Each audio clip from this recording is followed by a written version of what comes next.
Hey guys, welcome back to the channel.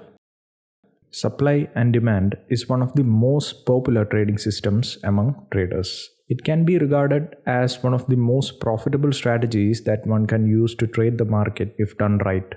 As you all know, the stock market is where traders buy and sell assets. The movement of the prices is due to supply and demand forces. Now, once you understand the dynamics of these two forces, namely supply and demand, you will be able to anticipate almost every price movement on any price chart. You will be able to track the smart money without doing extensive quantitative analysis and crunching all those data in your Excel. This video aims to give you all the necessary tools you'll need to master supply and demand in the market. This topic will have two video parts. In this video, you will learn the core ideas on how to identify, draw, and trade market imbalances like professional traders. And in the upcoming video, we will learn how to filter supply and demand zones using odd enhancers, which will help you eliminate low probability zones and keep only those with high odds of success.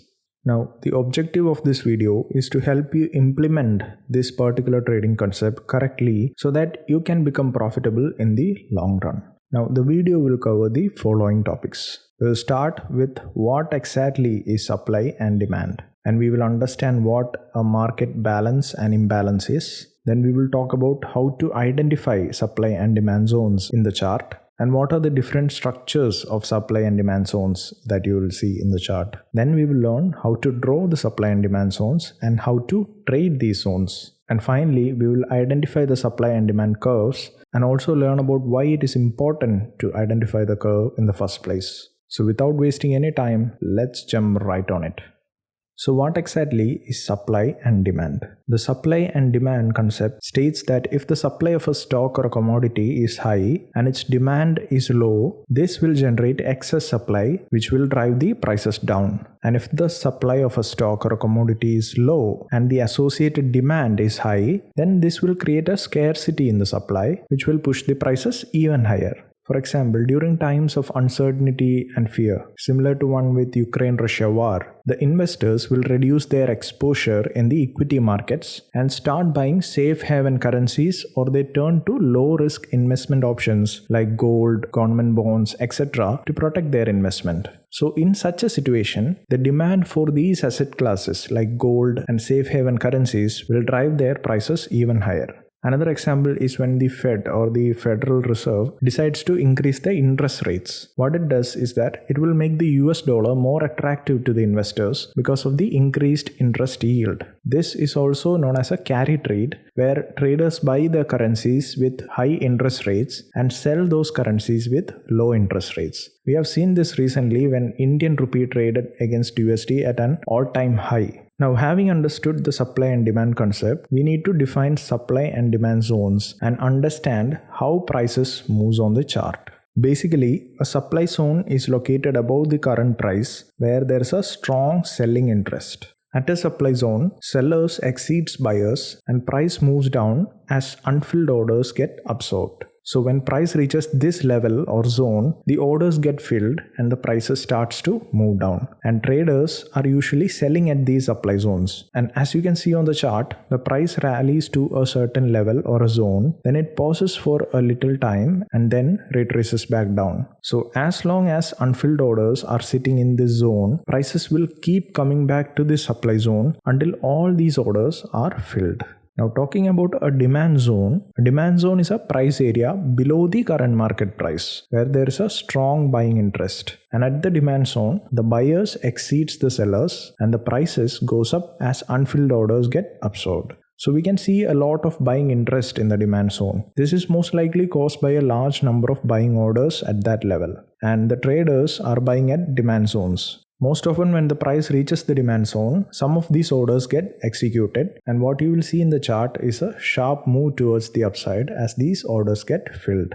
Now, when it comes to trading the market, many traders rely heavily on technical indicators and market sentiment to spot the shift in momentum, while there are other traders who simply trade the market imbalances by searching for supply and demand zones. Now, this term is very important, imbalance. I will talk about it in a short while. Now, these zones that I have discussed are actually price levels created by banks and institutions where unfilled orders are waiting to get filled. Now, the whole concept of supply and demand is centered around finding the smart money orders on a price chart. It is simply because they have the power to move the prices and they are the ones you should trade with. The basic pattern associated with stock market is balance, imbalance, balance, imbalance, etc. And the market trades between an established excessive level until it trades above the high of the excess, that is a breakout above the resistance level, or it trades below the low of the excess, that is a breakdown below the support level. Now it may seem confusing, but we will clear it out as we move further in this video. So talking about a balance area, if the market is balanced, it means that there are equal amounts of buying and selling activities and the prices keep moving up and down within a particular sideways range. Now when it comes to an imbalance area, it is when the buyers or sellers are in control and the market is imbalanced and it will move in the direction of the predominant players. So if the sellers are in control, the market will move down, and if the buyers are in control, the market will move up. Now to understand this concept of balance and imbalance, let's move to the chart and see how we can apply these key points.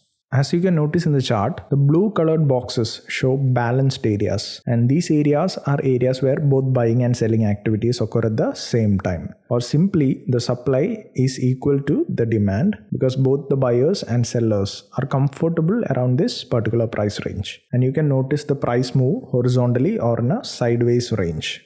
Now once the market moves from a balanced state to an imbalanced state, the price leaves the area with large candles, and this represents an imbalance, which means that one of the players, either the buyers or the sellers, exceeds or dominates the other. So on the chart we can see that the sellers exceeds the buyers and the prices drop with a very quick momentum and with strong candles. Once again the market enters a balanced state, waiting for the price to take a directional move to either the upside or the downside area, and this cycle will continue over time. So in general, the cycle of the market is associated with balance, imbalance, balance, imbalance, etc. So, in a supply and demand strategy, we will be focusing on spotting these areas of balance. The reason being, we want to place our buy or sell orders in these areas and we want to profit from the imbalance that will move the price in a directional point of view. But in order for you to trade the market imbalances, you first need to identify the supply and demand zones correctly. And to do that, there are a set of rules that you have to follow that will help you find these zones on any assets that you want to trade.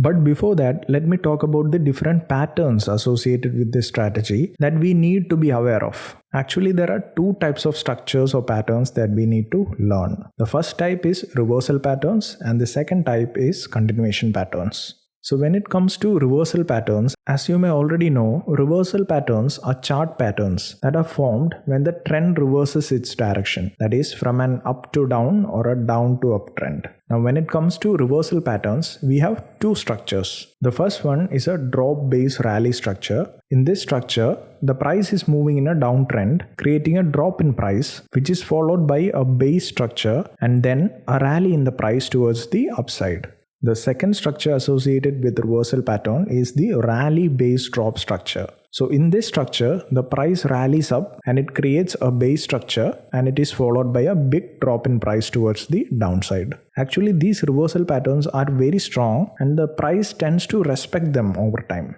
The second category includes continuation patterns, which actually signals a trend continuation. Here also, two price structures are formed. The first type is the drop base drop structure.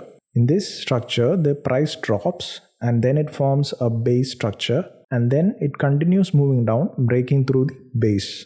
And the second structure is a rally base rally. Here, the price rallies up at first and then it forms a base structure which will then continue moving up, forming another rally. Now, these continuation patterns are found inside the trend. And most of the time when the price tests these structures, the price tends to break through them. And that is why we will focus only on reversal patterns because they have good odds of success compared to the continuation patterns. Now with that information, let us move on to identifying the supply and demand zones on the chart following a simple 3-step process.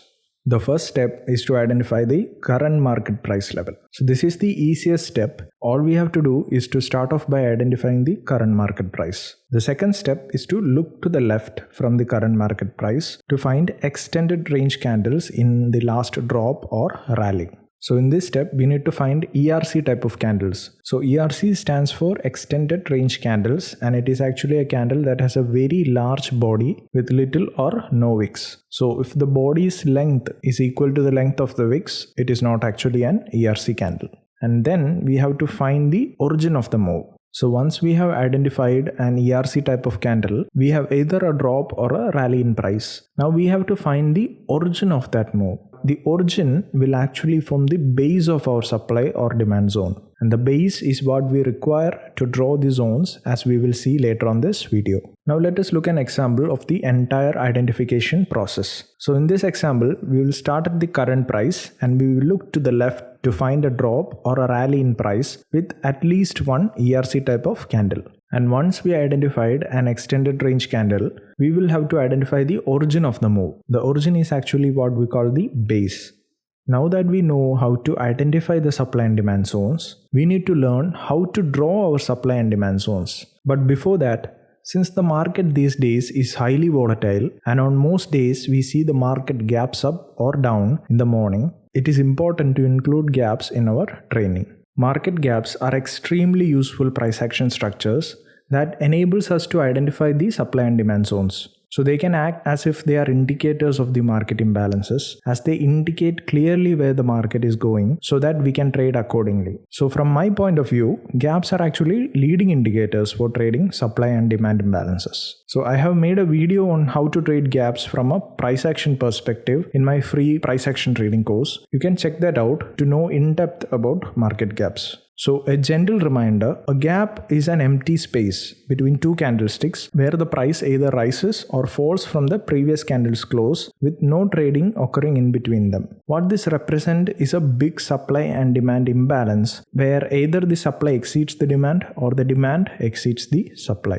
This is extremely important for us as it shows exactly where the market imbalance is located on a price chart. So for your information, a gap up is a gap that occurs when the lowest price of a candle is above the highest level of the previous candle. Similarly, a gap down develops when the highest price of a candle is below the lowest price of the previous candle. Now when we talk about gap fill, a gap is considered to be closed or filled when the price comes back and fills the entire range of the gap. And once the price fills the gap, it generally reverts to the direction of the prevailing market trend. Now, based on the types of gaps, we can anticipate either the beginning of a new trend or a reversal of a previous trend. So in supply and demand, there are actually two types of gaps that are important to us. Number one is the professional gap and number two are the novice gaps. Now talking about the professional gap, it is a gap that occurs in the opposite direction of the prevailing trend. Take a look at this example. We have a professional gap that is formed in the opposite direction of the prevailing trend and the price retraces back to fill the professional gap and we can see the price reverses up from there. Now this kind of gap signals a market imbalance is created by professional traders and it gives us a great demand zone to trade once the price returns to fill the gap.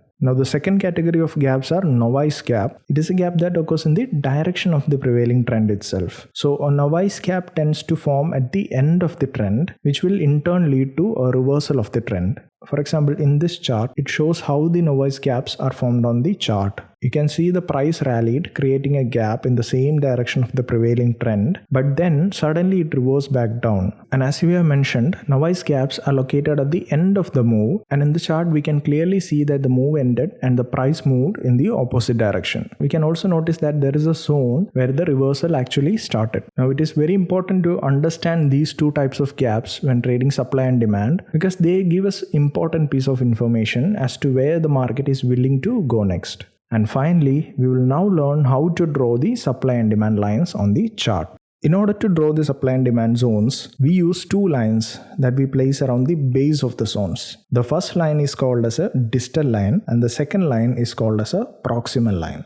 As I have mentioned, both these lines are placed around the base to form our supply and demand zones. The distal line is the outer line of the zone which is placed away from the current price, and the proximal line is the inner line of the zone which is placed near the current price. Now let me talk about a few things that you should keep in mind when drawing the supply and demand zones. The first and foremost thing is that you should have an idea about the structure of the base. The base must actually have less than 6 candles, and the candle's body should be less than or equal to 50% of the candle's total range. And the price leaving the base should have at least 2 extended range candles.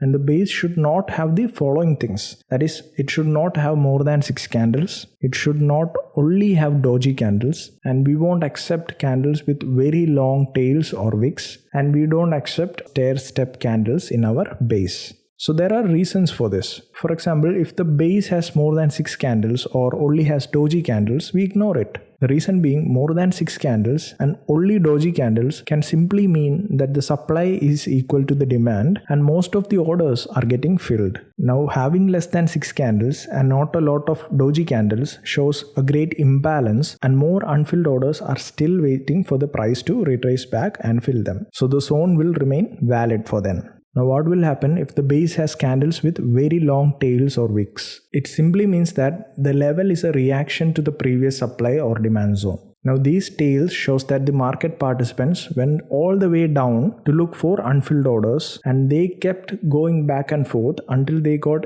enough strength to push the prices higher. So most of the liquidity in that area would have already been absorbed. Also, a base structure that has a stair-step candles is actually a low probability zone.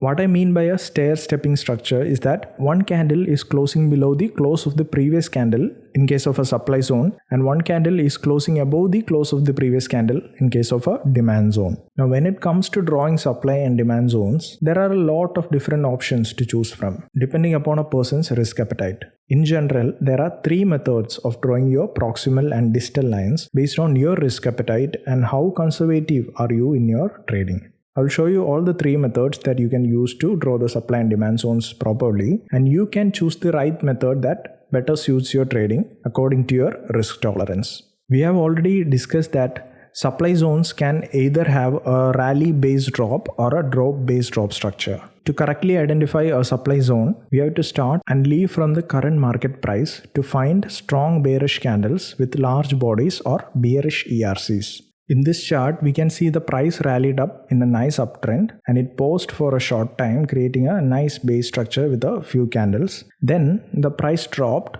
creating long bearish ERC candles, conforming to a strong market imbalance around this supply zone. And once you identify the zones you want to trade, you can now draw your lines around the base or the origin of the move. Now, as I have mentioned, there are 3 ways of drawing your supply zone. The first is the conservative method, where the distal line is placed at the highest wick of the base and the proximal line is at the lowest of the body in the basing structure. The second method is the high risk method, where the distal line is placed at the highest wick of the base and the proximal line is placed at the lowest wick of the basing structure. Now, if you decide to include both the high and low of the wick, you have in turn increased your risk by making your stop losses larger than it should be. Now the third method is the low risk method, where the distal line is placed at the highest wick of the base and proximal line is drawn at the highest body in the basing structure. So in a similar manner, you can draw the lines on a drop-based drop structure, but frankly speaking, I'm not a great fan of it. So I leave it up to you for the study. Now, as the price keep retracing back to the supply zone, we can take advantage of these retracements to place our trades around the base area. You will notice how the price retraces up and drops as soon as it approaches the supply zone without even piercing the proximal line.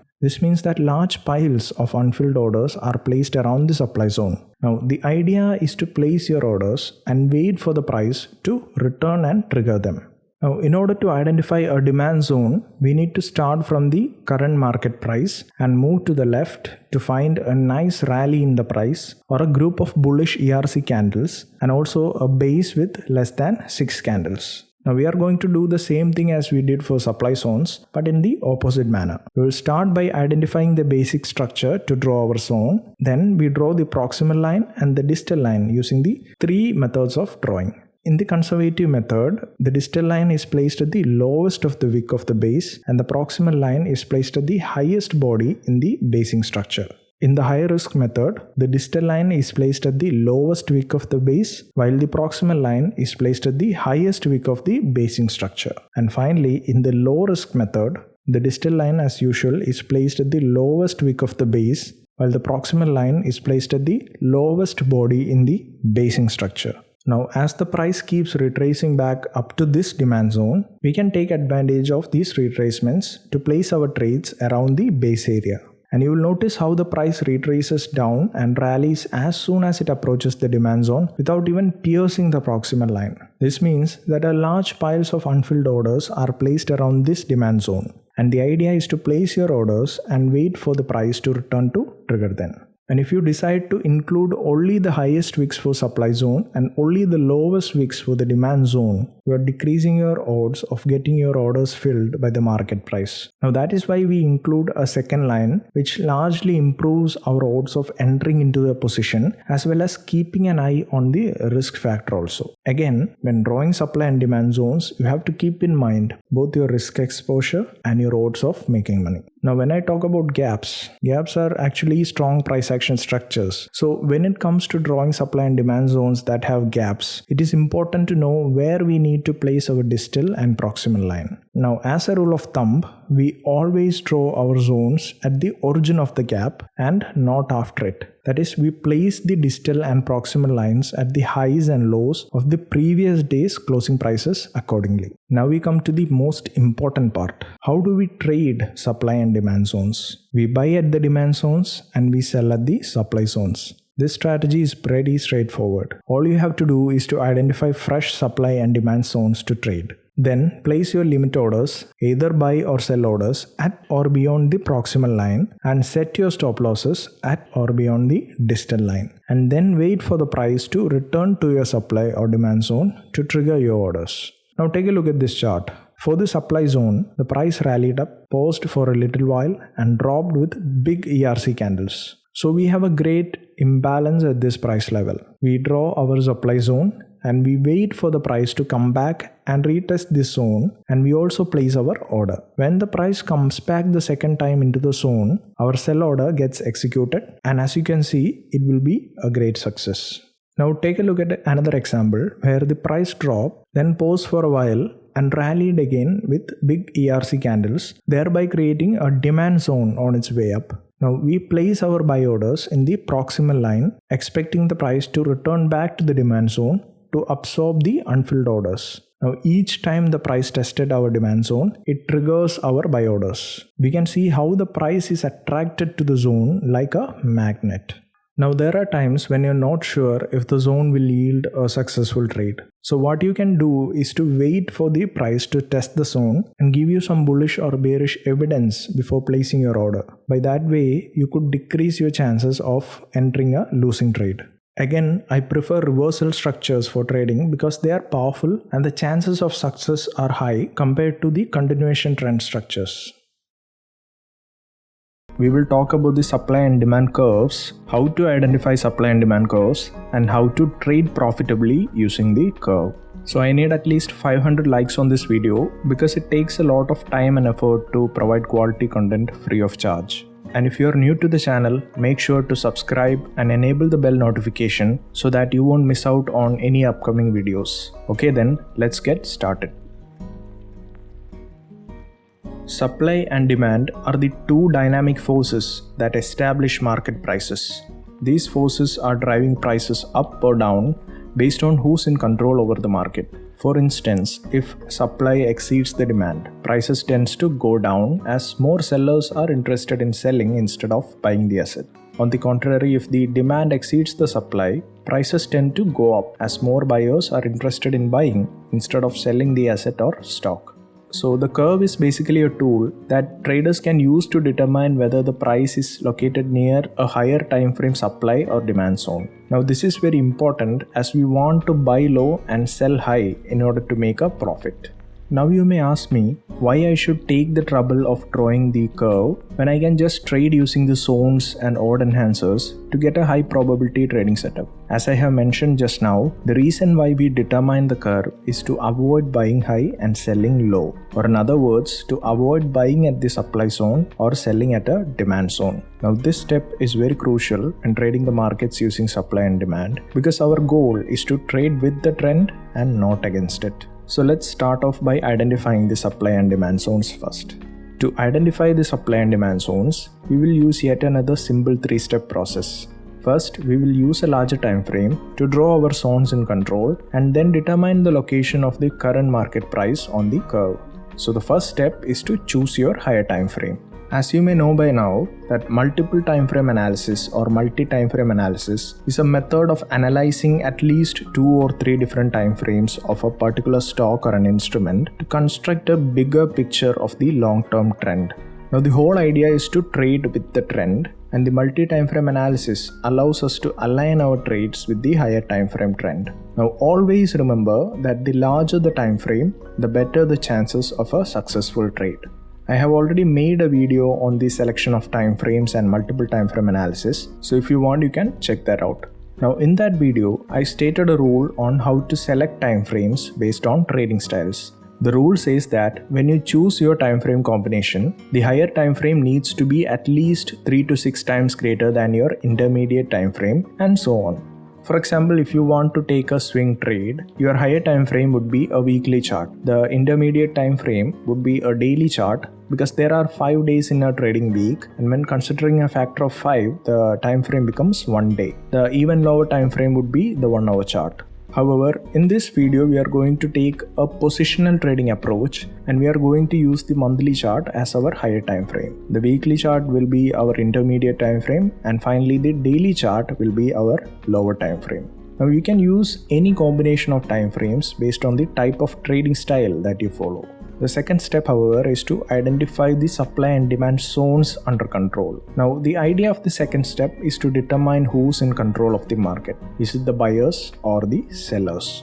Now, after we open the monthly chart, we have to start by locating the current market price. Then we need to identify the closest supply and demand zones to the current market price. In this chart, we can clearly see that the price is near the higher time frame demand zone. Now take a look at another chart where the current price is located almost in the middle of the supply and demand zone under control.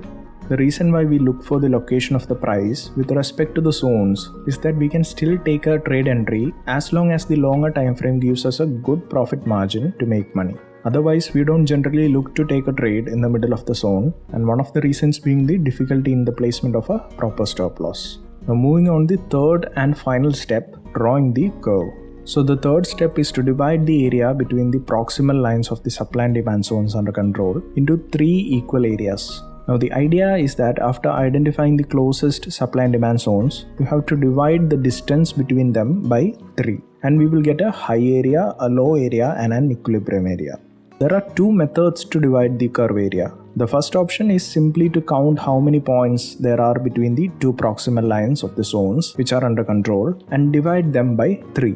Now the second option is to use a Fibonacci retracement tool to identify the supply and demand curves without having to divide the area manually. To draw the curve areas using the Fibonacci tool, you have to modify the settings to get exactly 3 equal areas on the chart. So all you have to do is to change the Fibonacci levels to the following, that is 0%, 33%, 66% and 100%, and you can uncheck all other levels. Now that you have changed the Fibonacci settings, you can draw the curve from the proximal line of the supply zone to the proximal line of the demand zone. The Fibonacci tool will divide the area into 3 equal zones automatically. I hope things are clear. Now you may ask me, why is it important to identify the curve in the first place? Now this is actually what separates the winners from losers in the big game. The professional traders know that when the price is high on the curve, they need to sell to the retail traders who are actually excited to see an uptrend move continue. So the retail traders jump onto the trade and start placing buy orders. And professional traders actually use this high liquidity provided by the retail traders to actually short the market and move the prices even lower. Now similarly, when the retail traders see the prices dropping very rapidly, they think this is a great chance to short the market. Once again, the professional traders jump onto the opportunity to place their buy orders as the price enters new low territories on the curve, signaling a nice bullish reversal to the upside. This is why it is important to identify the curve before placing any order. Now let's move to the most important section, that is how to trade using these curves. So on the larger time frame that we have analyzed, the curve serves as an indicator as to whether the price is high, low or in the middle with respect to the supply and demand zones in control. Now based on this information, we can decide whether to buy, sell or do nothing. Now there can be different trading scenarios based on the curve. When the price is very high in the curve, usually inside the supply zone, our trading bias is to sell only. Now if the price is high in the curve, that is just below the supply zone but higher than the equilibrium zone, we will still look to sell only. On the opposite, when the price is very low in the curve, typically inside the demand zone, we will look to buy only. And as you may have already guessed, when the price is low in the curve, that is just above the demand zone but lower than the equilibrium area, we will still look to buy. Now what happens when the price is at the equilibrium area? Then we will have two options, that is either to trade with the prevailing trend or do not trade at all. Now it actually depends on how aggressive you are with your trading style. Now let's put everything together and see how we can identify the supply and demand curves and plan our trade accordingly. So the first thing we do is to begin with the larger time frame to determine the location of the current market price within the supply and demand zones in the control. This will actually give us the framework to look for trading opportunities. Once we have identified the supply and demand zones in control, you can use the Fibonacci tool to divide the area into 3 equal levels or zones as shown in the monthly chart. So as a general rule of thumb, we buy when the price is low on curve and at the demand zone, and we sell when the price is high on the curve and at the supply zone. So when the price is at an equilibrium, we either trade with the prevailing trend or we don't trade at all. Now in the chart, the current market price is located between the low and the equilibrium areas of the curve, which means that our bias is only to buy as long as the trend is up. But when we zoom in on the weekly chart, we can observe how the price broke the trend line and created a new supply zone. The price then moved down and created a new demand zone, which is actually nested inside the monthly demand zone. So what we have on the monthly chart is that the price is at the low or the equilibrium area in the curve and the overall market is uptrending. But on the weekly chart, the price is moving sideways with a weekly demand zone nested inside a monthly demand zone. So if you think of selling when the price tests the weekly supply zone, then you are actually trading against the higher time frame trend, which is not our objective. So as we said in the beginning, the higher time frame always prevails. Hence, we should avoid selling from the weekly supply zone because the trend is uptrending, and on top of that, the reward to risk is not satisfactory. Instead, the ideal thing to do is to wait until the prices hit the monthly or the weekly demand zone and then look to go long. At this level, the buyers will be interested in buying more and hence pushing the prices higher. And as we can clearly see, the prices went back down to the weekly or monthly demand zone and then rallied to the monthly supply zone, which actually provided a low risk, high reward trade. So as long as we trade with the long term trend, we are safe. Now let's take a look at another example. On the monthly chart, the current market price is high on the curve. This means that our bias is only to sell from the fresh supply zones on lower time frames. Now zooming in on a weekly chart, we can observe that the price is moving up and creating new higher highs and new higher lows. We can also draw a trend line connecting the two higher lows together, which indicates that the trend is towards the upside. On the same weekly time frame chart, we will draw our supply and demand zones to align with our views with the monthly chart, which is the higher time frame here. So when we do that, we get a weekly supply zone which is nested inside the monthly supply zone. This means that this weekly supply zone will have a higher probability of success because it overlaps with a higher time frame zone. Now the same thing applies to the demand zone down at the bottom of the chart. Now these nested or overlapping zones have a higher probability of success because the higher time frame zones are more powerful than the lower ones. Now that we know the price is high in the curve and the trend is up, we need to find a supply zone to place our entry and stop loss accordingly. So we don't just buy in the demand zone because the price is high in the curve. Also, we have to notice that the price is near the monthly supply zone, which means that soon the price will reverse down and pierce all the demand zones that are up in the curve. So in order to buy, we can either use the weekly chart or use an even lower time frame like the daily to find a suitable entry zone. So if the weekly zone is obvious, as in this example, we can just stop our analysis here and place our entry right at the proximal line of the weekly supply zone. But if the weekly supply zone gives us a larger stop loss that we cannot handle, or if the zone is not giving us a clear entry point, then moving down to a lower time frame is the ideal thing to do.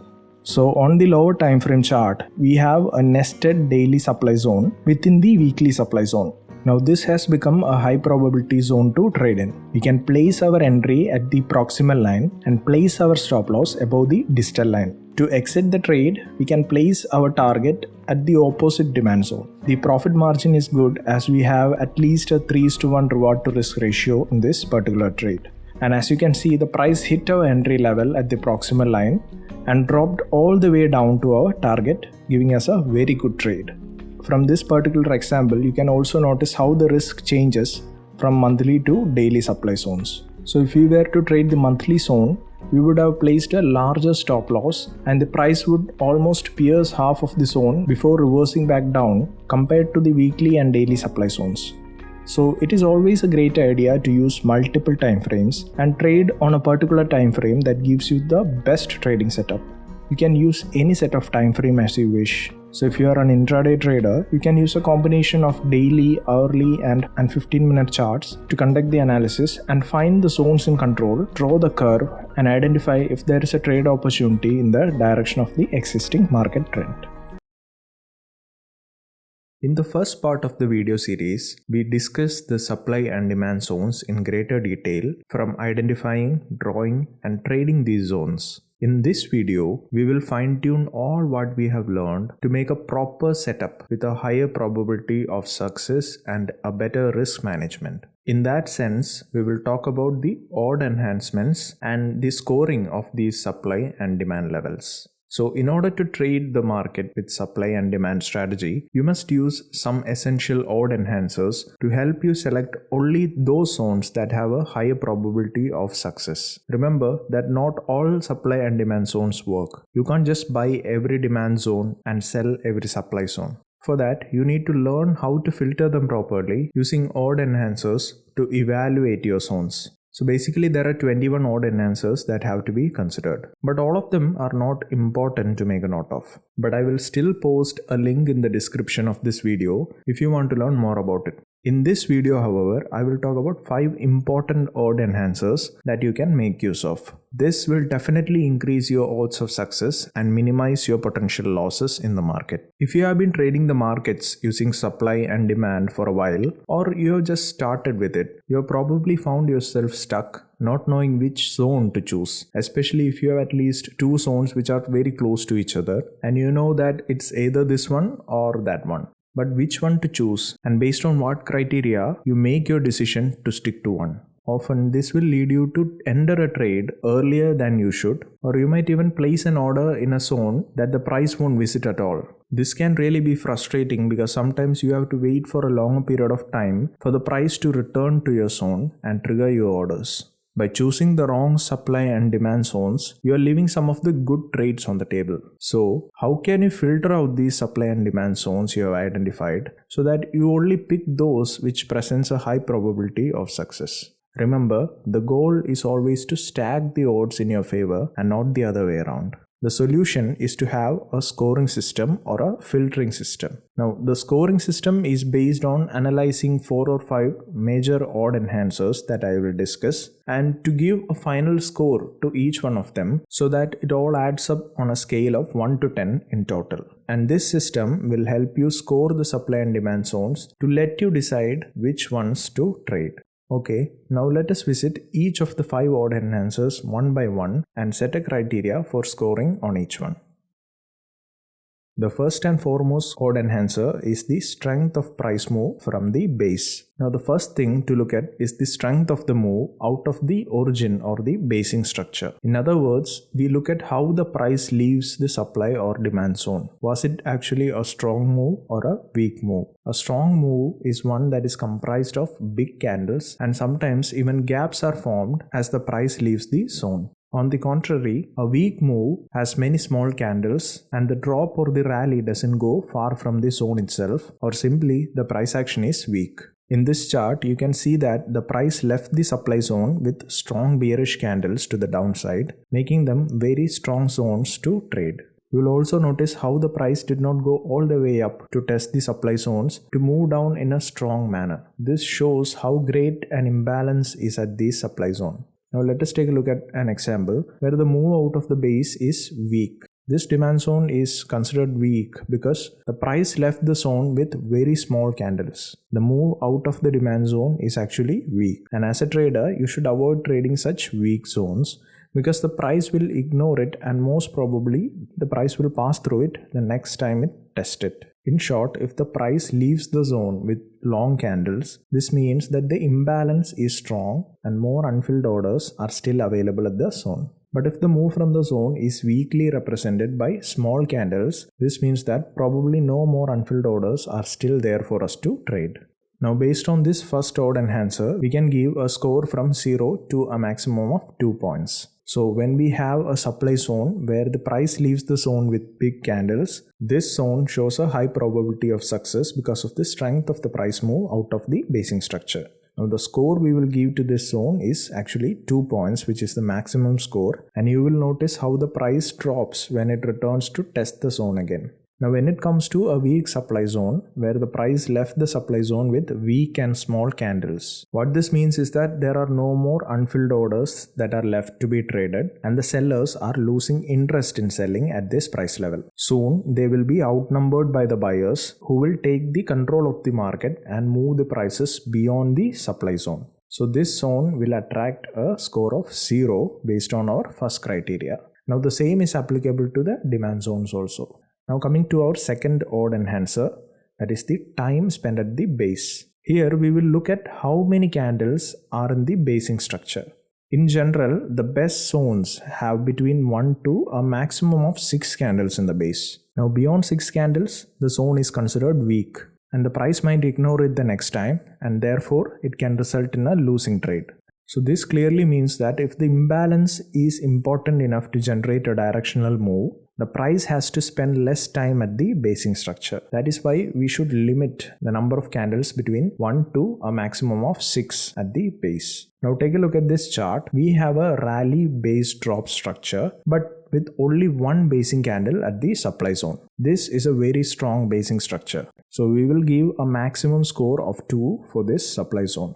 While in case of this demand zone, the price spent a little more time and created a few more candles at the basing structure. So we can give a score of 1 to this demand zone. Now another thing to consider while analyzing your basing candles is the tails of the wicks. Now basing candles with long wicks or tails are a sign of a weak zone. So in this example, the price spent too much time at the base creating more than 6 candles. This is a weak zone because the price did react but failed to move higher, and finally it went through the zone to look for another demand imbalance. Now the score for this demand zone is therefore 0. Now let us move on to the third odd enhancer, that are fresh zones. Now a fresh zone is a supply or demand zone that the price has not tested yet. The first retracement tends to be the strongest and the most reliable one to trade. So as a trader, you should always choose fresh, untested zones to stack the odds in your favor. After a second retracement to the zone, it is better not to consider it because there might not be enough supply or demand to move the prices, as most of the orders might be absorbed during the 2 initial retracements.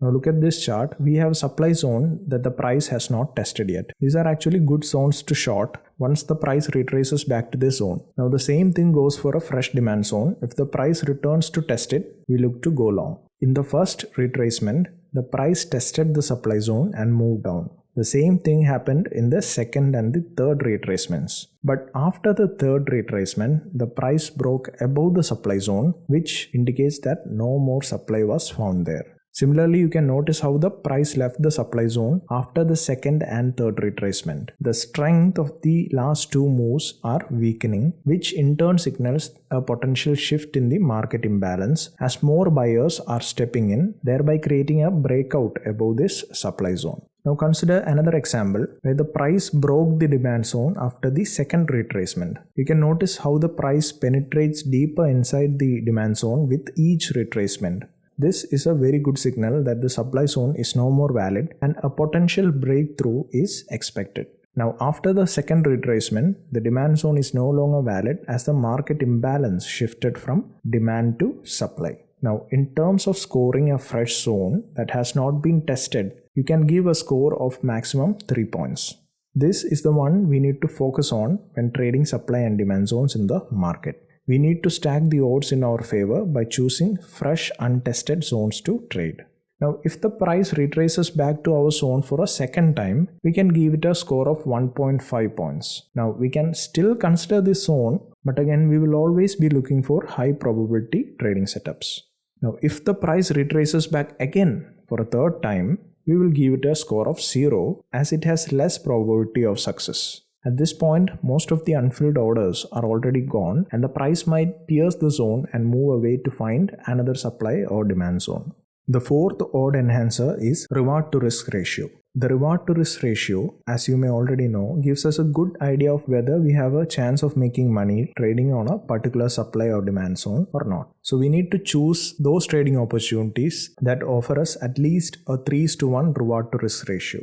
A ratio of 3:1 is a perfect ratio because we are risking 1 point to gain 3 times. For example, if a trade has a 10-point stop loss, then the target should be at least 30 points away from my entry point. So if the market does not give you a 3:1 ratio, then it is better to stay away from this trade and we will look for another opportunity which offers us a 3:1 reward to risk ratio. But you can also scale it down if you want. A 2:1 ratio is also a good ratio and the trades could work just fine. But again, we are always looking for high probability setups and we leave those with a low rate of success. And a 1:1 ratio or less is considered a non-valid entry since the market does not offer a good opportunity to make money. If the zone gives us at least a 3:1 ratio, we give a score of 3 points, which is the maximum score to this particular zone. Now, if the zone gives you a 1.5:1 or a 2:1 ratio, then we will give it a score of 1.5 points. And finally, if the zone gives us a ratio of 1:1 or less, then we will give it a 0 score because we will ignore the zone and we will wait for another opportunity. Now the last and final odd enhancer that I will be talking about are the overlapping zones. These are also called as nested zones. Now the idea here is to look for overlapping zones from different time frames. For example, if you have a supply zone on a daily time frame that is located inside a monthly supply zone, this daily supply zone is considered strong and it presents a high probability of success. So as a thumb rule, higher time frame zones are much more powerful than smaller ones. So if your lower time frame zone is nested inside a higher time frame one, it is actually a strong zone. So here in this example, we have a daily zone indicated in blue that is nested inside a higher time frame monthly supply zone, which is represented in red. But how to find them and draw them? To find the nested zones, you start with the higher time frame.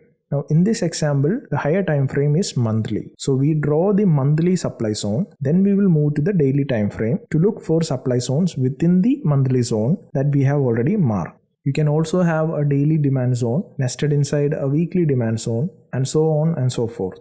I hope you get the basic idea. Now, I won't be including this odd enhancer in my scoring criteria because not all levels present such an opportunity and the chances of missing out will be higher if we make it a strict criteria to follow. Now that we have a scoring system in place to help us score the supply and demand zones, we need to interpret the final score to either execute the trade or wait for more confirmations.